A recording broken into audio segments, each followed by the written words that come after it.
तो last episode में हमने देखा था कि तायो ट्रक को रोकने के लिए उसके सामने खड़ा हो जाता है, जबकि वहां पर मिसॉन को देबुंग टेक्सटाइल का एम्प्लॉय टर्म पर सील लगाने के लिए कहता है।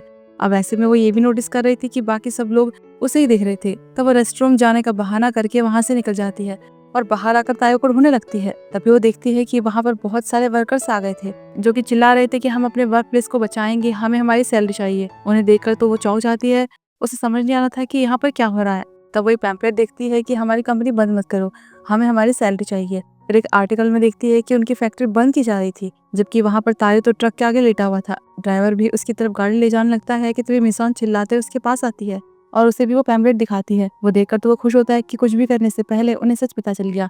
दिबोंग टेक्सटाइल बंद होने वाली थी और उसका बॉस भी बिना पैसे दिए उनका सामान लेकर भाग जाता, लेकिन अब उनके साथ इतना बड़ा स्कैम होने से बच गया। पर उनके पास इतना सामान रखने के लिए कोई वेयरहाउस नहीं था। तब माजिन मिसॉन को कंपनी जाकर उनके कैंसिलेशन डॉक्यूमेंट लाने को बोलता है और तायो को ड्राइवर के साथ वापस जाने के लिए कहता है कि तब तक मैं जगह का इंतजाम करता हूँ, सामान रखवाने के लिए तो मैंने उलझा के रखो।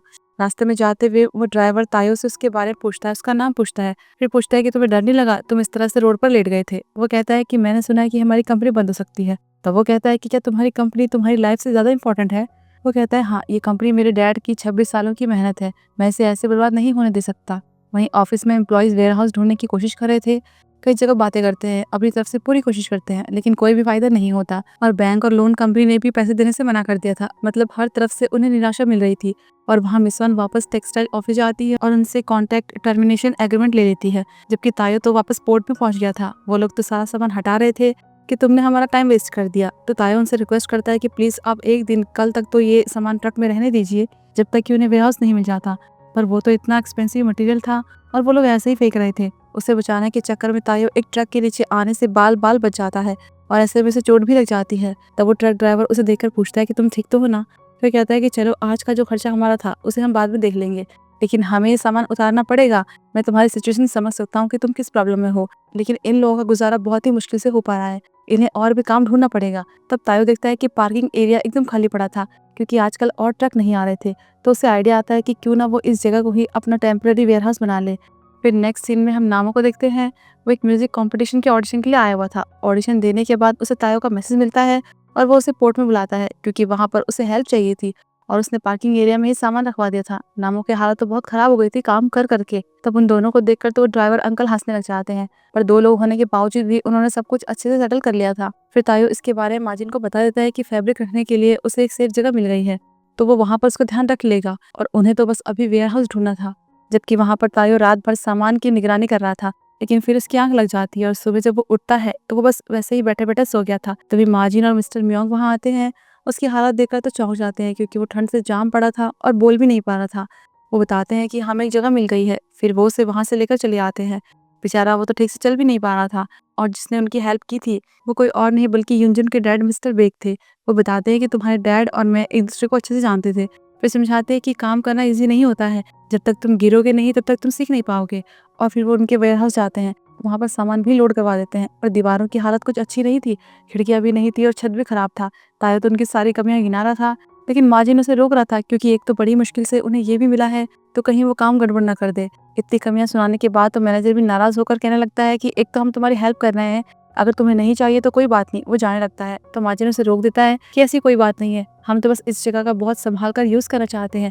और फिर फटाफट से कॉन्ट्रैक्ट पर स्टैंप लगा देता है। इसके बाद वो लोग ऑफिस में आते हैं। वो बहुत खुश थे कि बैंकरप्ट होने से पहले उन्हें दिबोंग का सच पता चल गया, तो अब फिलहाल कम से कम उन्हें फैब्रिक को बेचने की कोशिश शुरू कर देनी चाहिए। पर अभी भी वो ऐसे किसी पर भरोसा नहीं कर सकते क्योंकि उनके साथ स्कैम होने से बच गया। तब माजिद मिसॉन को सबके लिए कॉफी लाने को कहता है और वो सबसे उनकी पसंद की कॉफी पूछती है। तायो मना करता है कि मुझे कुछ नहीं चाहिए, पर उसे बहुत अजीब लगता है कि वो सबके लिए कॉफी लेकर आ रही है। फिर बाद में वो काफी देर तक काम कर रहा था तो देखता है कि टाइम बहुत ज्यादा हो गया था। वो हंसने लगता है कि मैंने इतना देर तक कभी काम नहीं किया है। टाइम देखकर तो मिसॉन को भी ट्रेन का ध्यान आता है कि कहीं लास्ट ट्रेन मिस ना हो जाए, इसलिए वो जल्दी से अपना सामान उठाकर निकल जाते हैं। फिर तायो मिसॉन को उसके घर तक छोड़ने आता है और उसे थैंक्स करता है कि फ्यूनरल के दिन उसने जो भी सैडनेस के लिए बोला था, मतलब कि वही कि अपने दर्द से सर्वाइव करना चाहिए। तो वो कहती है कि वो तो मैं अपने लिए कह रही थी, मैं तब बहुत दुखी थी क्योंकि मिस्टर जिन चले गए थे और मैंने अपना सपना भी छोड़ दिया। तो वो उससे उसके सपने के बारे में पूछता है। वो कहती है कि मैं ऑफिस वर्कर बनना चाहती हूँ जिसकी अपनी जिम्मेदारी होती है, एक असिस्टेंट नहीं, एक बिजनेस पर्सन बनना है। फिर वो उसे बाय करके चली जाती है। यहाँ पर हम फ्लैशबैक में देखते हैं कि मिसॉन ने तायो को उनकी कंपनी के बारे में बताया था कि वो क्या क्या काम करते हैं और कैसे करते हैं। उनकी कंपनी कैसे इटली से फैब्रिक इंपोर्ट करके दिबोंग टेक्सटाइल को सेल करती थी और वो लोग यूएई में एक्सपोर्ट करते हैं। तो पूछता है कि तुम्हें इतना सब कुछ कैसे पता है। वो स्माइल करती है कि मुझे इसमें इंटरेस्ट है और ट्रेडर्स बहुत ही कूल होता है। फिर मिसॉन को देखते हैं, उसकी बहन को एक डिपार्टमेंट स्टोर में जॉब मिल गई थी। अगले दिन वो अपनी जॉब के लिए जाती है। वो मैनेजर के इंस्ट्रक्शन को बहुत ही अच्छे से फॉलो कर रही थी। उन्हें बस कस्टमर के सामने स्माइल ही करना था। फिर हम नामो की मॉम को देखते हैं। उनका बैंक बंद हो रहा था, तब नामो उनके लिए फ्लावर लेकर आता है कि उन्होंने अब तक इतने सालों से मेहनत की, अब उन्हें फाइनली उन्हें रेस्ट करने का मौका मिल रहा है। लेकिन वो तो बहुत ज़्यादा इमोशनल हो जाती है। उन्हें देखकर तो नामो भी रोने लग जाता है। फिर टाइफून ट्रेडिंग में देखते हैं कि सब लोग अपने फैब्रिक को बेचने के लिए क्लाइंट ढूंढ रहे थे और तायो भी अपनी तरफ से पूरी कोशिश कर रहा था, लेकिन कोई भी क्लाइंट फैब्रिक लेने में इंटरेस्टेड नहीं था। अब अगर ऐसे में उनका सामान बिकेगा ही नहीं तो उनकी कंपनी भी बंद हो सकती है। उन्हें समझ नहीं आ रहा था कि अब वो क्या करे कि तभी मिसॉन कहती है कि क्यों ना वो सामान वापस लौटा दें। तब ये आइडिया उन्हें सही लगता है कि उनका पेमेंट भी उन्हें मिल जाएगा। तब मिसॉन कॉन्ट्रैक्ट चेक करती है और उसमें एक कंडीशन थी कि वो सामान वापस कर सकते हैं, लेकिन तब जब कोई नेचुरल डिजास्टर हो। और उसमें ये भी लिखा था कि अगर क्वालिटी और क्वांटिटी में कोई गड़बड़ नहीं रही तो रिटर्न फीस 15% पड़ेगी। ऐसे में तायो कहता है कि हम फीस को डबल कर देते हैं, यानी कि 15 से सीधा 30 कर देते हैं, तो वो लेने से मना ही नहीं करेंगे। फिर वो हिसाब लगाते हैं तो 30% फीस देने के बाद भी उन्हें प्रॉफिट ही हो रहा था, तो ये तो उनके फायदे की बात थी। तब तायो कहता है कि अगर वो फिर भी लेने से मना करते हैं तो हम उन्हें कहेंगे कि हम सस्ते में उसे मार्केट पर बेच देंगे, भले हमें नुकसान हो जाए लेकिन हमें बेचना तो है ही ना। इससे उसकी मार्केट प्राइस बहुत कम हो जाएगी, तो कोई भी उसी चीज़ को महंगे में क्यों खरीदेगा, और वो लोग ये रिस्क नहीं लेना चाहेंगे, उन्हें वापस लेना ही पड़ेगा। उसकी इस बात पर तो सब लोग उसकी तारीफ करने लगते हैं। लेकिन फिर एक प्रॉब्लम आ गई थी, क्योंकि क्रिसमस का टाइम चल रहा था। अगर वो लोग कहीं वेकेशन पर जाएंगे तो ऐसे में ये लोग फैक्स भेजेंगे, तो फैक्स रिसीव ही ना हो तो क्या होगा। इसलिए अब उन्हें ओवर टाइम करना पड़ेगा, रिप्लाई आने का वेट करना पड़ेगा। इसलिए फैक्स करने के बाद वो लोग अपना अपना काम लेकर ऑफिस में बैठ जाते हैं, वेट करने लग जाते हैं। सियोन कढ़ाई करने लगती है, जबकि तायो तो स्वेटर बुन रहा था। वो लोग गेम खेल रहे थे, बुक पढ़ रहे थे, टाइम काट रहे थे। अब रात हो गई थी तो तायो तो वहीं पर सो जाता है और बाकी लोग भी चले जाते हैं, पर मिसॉन अभी भी वहीं पर थी। तब वो उसे कपड़ा उठा देती है कि उसे ठंड ना लगे और उसके सिर के नीचे एक बुक रखने लगती है, लेकिन वो तो उसका हाथ ही पकड़ लेता है और फिर उसे अपने सर के नीचे रख देता है। इससे तो वो बहुत घबरा जाती है, वो तो स्टेचू बन जाती है, हिल भी नहीं पाती। लेकिन तभी उन्हें एक फैक्स कॉल आता है तो वो फटाफट से अपना हाथ खींच लेती है और ऐसे में तायो भी उठ जाता है। वो चेक करते हैं तो उन्हें रिप्लाई आ गया था कि हमने आपके प्रपोजल को अच्छे से चेक किया और हम आपकी कंडीशन को समझ सकते हैं, इसलिए उन्होंने उनके प्रपोजल को एक्सेप्ट कर लिया था। इससे तो सब खुशी के मारे चिल्लाने लगते हैं। फिर हम तायो की मॉम को देखते हैं, वो अपने सामान को बेचकर कुछ पैसे इकट्ठा कर रही थी और जबकि दूसरी तरफ नामो की मॉम एक पब शुरू करने वाली थी। फिर रात में जब तायो सो रहा था तो अचानक से बिजली कड़कने लगती है। उसकी नींद खुलती है तो देखता है कि बहुत तेज बारिश हो रही थी। तब उसे अपने सामान का ध्यान आता है और फिर फटाफट से वेयर हाउस के लिए निकल जाता है। वहीं मिसॉन भी जल्दी से एक शॉप जाकर प्लास्टिक रोल खरीद कर वेयर हाउस पहुंचती है। तब दरवाजे पर ताला लगा था, इसलिए तायो दरवाजा तोड़ देता है। फिर जब वो अंदर जाते हैं तो छत से पानी लीक हो रहा था। अब अगर उनका सामान खराब हो गया तो वो वापस नहीं कर पाएंगे, तो पहले तो वो खिड़कियों पर प्लास्टिक लगाते हैं, लेकिन गलती से तायो नीचे गिर जाता है और मिसॉन भी साथ में गिर जाती है। इससे तो वो दोनों प्लास्टिक में ही फंस जाते हैं। इतने में बाकी सब भी पहुंच जाते हैं, क्योंकि उन्हें भी तो चिंता हो रही थी, और फिर सब लोग मिलकर काम पर लग जाते हैं। रात भर काम करने के बाद उनकी हालत बहुत ज़्यादा खराब हो गई थी, पर सामान बच गया था और उनके काम खत्म करते ही बारिश भी बंद हो गई थी। फिर इसके बाद सब लोग खाना खाने जाते हैं और आज तायो का बर्थडे था। उन्हें इसलिए याद था क्योंकि कल उनकी कंपनी की फाउंडिंग एनिवर्सरी थी, जो कि उसके बर्थडे के अगले दिन आती थी। फिर वो लोग उसके बर्थडे के दिन को चीयर करते हैं। सब लोगों को इस तरह देखकर तायो को बहुत ही अच्छा लग रहा था।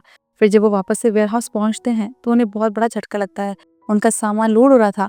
मैनेजर बताता है कि हम सामान को हटा रहे हैं। वो कॉन्ट्रैक्ट दिखाकर बताता है कि आप लोगों ने अपने इस सामान का पेमेंट नहीं दिया है। वो कहते हैं कि हमें तो आपको कुछ भी नहीं देना था, ये क्या बात हुई। तब वो कॉन्ट्रैक्ट देखते हैं, उसमें ये कंडीशन भी लिखी थी कि उन्हें 3 दिन तक ही सामान रखने की परमिशन मिलेगी, जबकि 3 दिन से ज़्यादा हो गया था और 3 दिन के अंदर उन्हें पेमेंट भी करनी थी।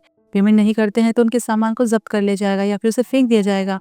उन्होंने कॉन्ट्रैक्ट का बस पहला ही पेज देखा था, जबकि ये कंडीशन दूसरे पेज में लिखी थी। वो लोग तो शॉक्ड आते हैं कि अब वो ऐसे में क्या करेंगे। लेकिन तायो मिस्टर बेग से मिलने चाहता है और उन्हें कॉन्ट्रैक्ट दिखाकर कहता है कि इसमें कुछ गड़बड़ है, लेकिन वो तो उस पर गुस्सा करते हैं कि तुम इस तरह से बिना अपॉइंटमेंट के अंदर कैसे घुस सकते हो। वो सॉरी कहता है कि मैं बहुत ज़्यादा परेशान हूँ, इसलिए बस आप ये देख लीजिए, और उन्हें कॉन्ट्रैक्ट के बारे में बताता है, लेकिन वो तो कोई रिएक्शन देते ही नहीं। इससे वो समझ आता है कि इसका मतलब ये सब उन्होंने जानबूझकर किया, उन्होंने उनके साथ स्कैम किया। वो कहते हैं कि इसमें क्या है, मैं एक बिजनेसमैन हूँ, मुझे प्रॉफिट चाहिए होता है, मुझे तो ये स्कैम नहीं लगता, इसमें तुम्हारी गलती है, तुम्हें पहले कॉन्ट्रैक्ट को ध्यान से पढ़ना चाहिए था। अब इससे तो तायो को बहुत गुस्सा आता है और तब युनजन भी वहीं पर था, वो उसे और गुस्सा दिला रहा था। तायो पहले तो उस कॉन्ट्रैक्ट को वहाँ पर फेंक देता है, फिर कुछ ढूंढने लग जाता है, लेकिन मिस्टर बेग के आदमी उसे वहाँ से बाहर निकाल देते हैं। इसके बाद वो ऑफिस जाता है तो सब लोग परेशान थे। उन्हें क्लाइंट के फ़ोन पर फ़ोन आ रहे थे, क्योंकि रूमर्स फैल गए थे कि उनकी कंपनी बैंकरप्ट हो गई है और इस वजह से अब बैंक ने भी उन्हें पैसे देने से मना कर दिया था। सब लोग परेशान हो गए थे कि अब सब कुछ खत्म हो गया है। फिर बाद में सब लोग तो चले गए थे, लेकिन मिसॉन अभी भी वहीं पर काम कर रही थी। तब वो तायो को एक गुलाब देती है, उससे बर्थडे विश करती है। आज का दिन बहुत ही मुश्किल वाला था, लेकिन ये उसके लिए बहुत ही यादगार रहेगा। घर जाता है तो उसकी मॉम उसका बर्थडे सेलिब्रेट करती है, पर अब उनकी कंडीशन पहले के जैसे नहीं थी। तायो तो सोच रहा था कि क्यों ना वो भी अपने दोस्त सॉन्ग की तरह यहाँ से कहीं दूर चला जाए, जहाँ पर कोई भी उन्हें ना जानता हो। लेकिन उसकी मॉम ऐसा नहीं चाहती थी। कहती है कि तुम्हारे डैड होते तो ऐसा नहीं करते। फिर अगले दिन कंपनी में देखते हैं कि सब कुछ खत्म हो गया था, इसलिए सब लोग अपना सामान समेट रहे थे, क्योंकि अब उनके हाथ में कुछ भी नहीं था। वो कंपनी को आगे नहीं बढ़ा सकते थे। कि तभी तायो आता है, कहता है कि अभी कुछ भी खत्म नहीं हुआ है। वो लोग जाना नहीं चाहते थे, इमोशनल थे कि उन्होंने इतने टाइम तक इस कंपनी के लिए काम किया, लेकिन उनकी अपनी फैमिली है, उन्हें वो संभालनी है। तब सियोन तायो को बिजनेस क्लोजर फॉर्म देती है कि टैक्स ऑफिस में सबमिट कर देना। सब लोग चले जाते हैं तो मिसॉन भी से कहती है कि अब हमें भी चलना चाहिए।